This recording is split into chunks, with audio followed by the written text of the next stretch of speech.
मैं हूं शकील अहमद और आप देख रहे हैं न्यूज़ मैक्स। तालिबान के प्रवक्ता ने अब से थोड़ी देर पहले एक प्रेस कॉन्फ्रेंस कर ये दावा किया है कि पंजशीर पर तालिबानी लड़ाकों का पूरी तरह से कब्ज़ा हो गया है, यानी अब पूरे अफ़गानिस्तान पर तालिबान ने अपना कब्ज़ा जमा लिया है।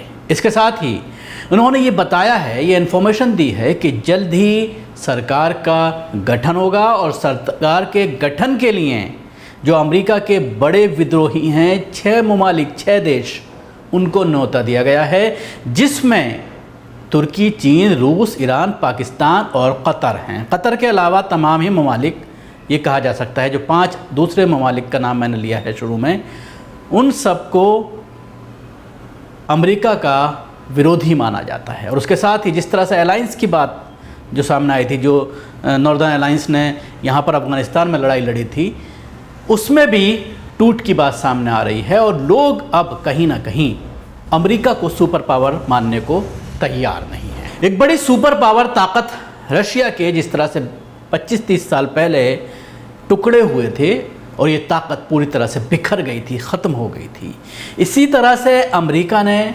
20 साल तक अफ़गानिस्तान में लड़ाई लड़ी और अब जिस तरह से उसको वहाँ से भागना पड़ा है, अपने हथियार, अपने हेलीकॉप्टर, अपने एरोप्लेन, अपना सारा सामान, जंगी सामान, हथियारों का एक बड़ा ज़ख़ीरा छोड़ करके 24 घंटे पहले अफ़गानिस्तान छोड़ने पर मजबूर हो गया अमेरिका।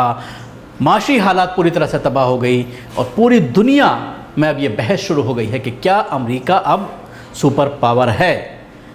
उसी वजह से जो पूरा अलायंस मिलकर के जो लड़ रहा था पिछले 20 साल से अफ़गानिस्तान में, उसमें कहीं ना कहीं आपस में फूट पड़ रही है और तमाम ममालिक अमेरिका को ज़िम्मेदार ठहरा रहे हैं। मैं विस्तार से इस पूरे मामले को आपको बताऊंगा। उससे पहले मैं आपसे दरख्वास्त करना चाहूँगा कि अगर आपने अभी तक हमारे चैनल को सब्सक्राइब नहीं किया है तो अभी कर लें, उसके साथ ही बेल आइकन ज़रूर दबाएँ और अगर आप ये वीडियो फेसबुक पर देख रहे हैं तो हमारे चैनल को लाइक करें और उसके साथ ही फॉलो करना ना भूलें।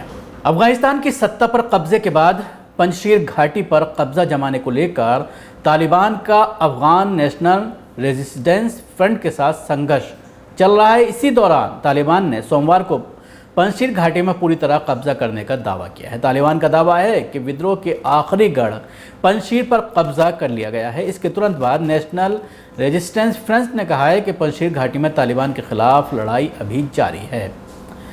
तालिबान के मुख्य प्रवक्ता हबीबुल्लाह मुजाहिद ने एक बयान में कहा, इस जीत से हमारा देश पूरी तरह से युद्ध के दलदल में बाहर निकल गया है। सोशल मीडिया पर सामने आ रही तस्वीरों से तालिबान के लड़ाके पंजशीर के प्रांतीय गवर्नर के परिसर के गेट के सामने खड़े नजर आ रहे हैं। अफ़गानिस्तान की अशरफ गनी सरकार को हटाने के बाद और अमरीकी सुरक्षा बलों की 20 साल बाद अफ़गान से वापसी का जश्न मनाते हुए तालिबान ने पंजशीर घाटी की रक्षा कर रहे लड़ाकों को कुचलने की कोशिश शुरू कर दी थी।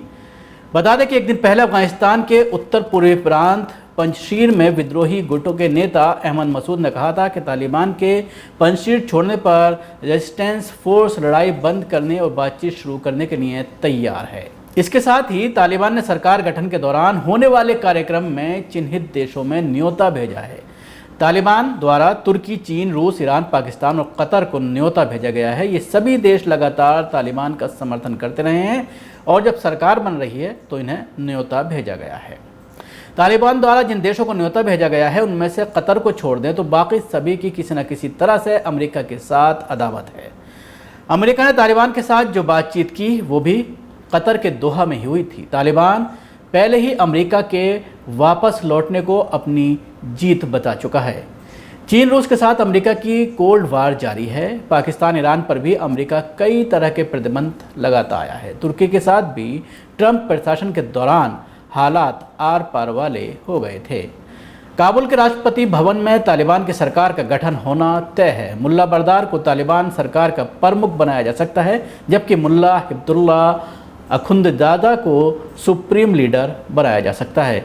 तालिबान के प्रवक्ता जबीउल्लाह मुजाहिद ने सोमवार को प्रेस कॉन्फ्रेंस की। उन्होंने कहा है कि तालिबान दुनिया के साथ अच्छे संबंध स्थापित करना चाहता है। चीन हमारे लिए एक अहम देश है, वे दुनिया की आर्थिक शक्ति है और अफगानिस्तान को खुद को आगे बढ़ाने के लिए उसका साथ चाहिए। तालिबान के प्रवक्ता ने यह भी कहा कि लोगों को समझना होगा कि बाहर से आए हुए लोग यहाँ का विकास नहीं कर सकते हैं, हमें ही अपनी जिम्मेदारी उठानी होगी। काबुल एयरपोर्ट को लेकर तालिबान ने बयान दिया है कि कतर, तुर्की, यूएई से आई हुई टीमें एयरपोर्ट को सही करने में जुटी हुई हैं। गौरतलब है कि तालिबान द्वारा लंबे वक्त से सरकार बनाने की तैयारी की जा रही है, हालांकि 2-3 बार ऐलान टाल दिया गया। माना जा रहा है कि तालिबान और हक्कानी नेटवर्क के बीच सत्ता संघर्ष को लेकर कुछ विवाद चल रहा है, लेकिन अब तालिबान फिर से जल्द सरकार गठन के संदेश दे रहे हैं। Bureau report, news max. सभी अहम खबरों के लिए न्यूज़ MX को सब्सक्राइब करें, साथ ही बेल आइकॉन को जरूर दबाएं। लाइक, शेयर, कमेंट करना ना भूलें।